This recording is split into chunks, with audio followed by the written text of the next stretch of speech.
day, Thomas was at the quayside of a small village. The early morning catch of fish was being loaded into his trucks.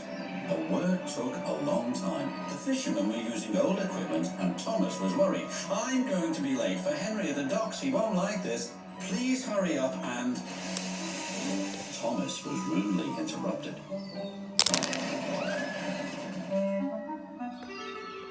His driver and fireman laughed.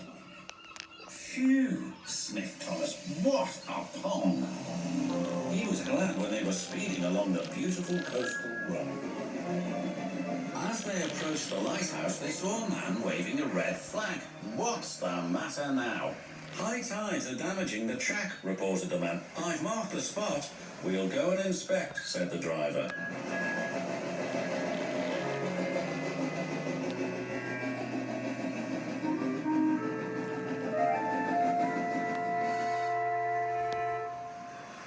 It would be dangerous for heavy engines like Henry, agreed the driver, but for Thomas it's safe enough.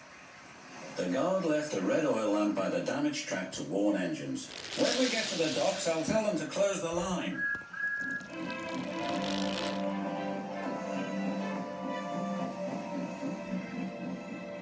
Henry was waiting anxiously for Thomas's trucks.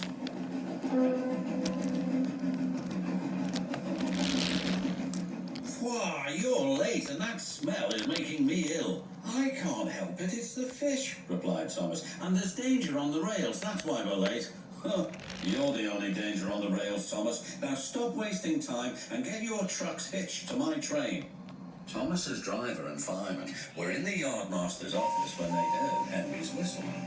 There he was, steaming out of the station with his long, heavy train called the Flying Kipper. What route is Henry taking tonight? Asked the driver. The coastal run, it's the quickest. But I told you, that's dangerous for a big engine like Henry. The yardmaster quickly phoned the signal. Henry roared past the signal box. I'll soon make up for lost time. The signalman was answering the telephone but couldn't hear the warning. By the time he did, Henry was far away in a cloud of steam. But when Henry reached the coastal track, his hopes for a fast run were dashed. Fog floated everywhere. I can't see, cried Henry. Nor could his driver.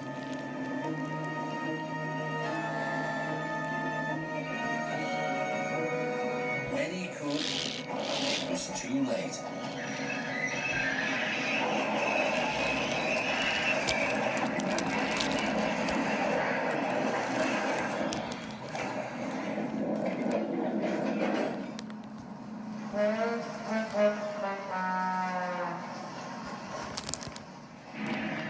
As soon as the tide was high enough, Henry was craned out of the water. Engines don't swim, Henry. You were meant to deliver fish, not swim with them, said the fat controller. You should know that by now. Yes, sir. I'm sorry, sir. When Henry arrived at the docks, Cranky the crane looked down at him disdainfully. My, Henry, I expect you'll have some fishy tales to tell, but take my advice, have a long hose down first. Ha, hissed Henry, but there was worse to come. Look, said a child, they've caught all this fish and a green whale too. It's not a whale, it's a monster. Henry was most upset. Thomas now felt sorry for Henry. Come on, your driver says it's time for a nice hot washdown. Then you'll feel much better. And Henry did. I'm sorry I was rude to you, Thomas. Oh, that's all right. But can you smell something? What? Asked Henry nervously. Fresh air. Oh, yes, replied Henry.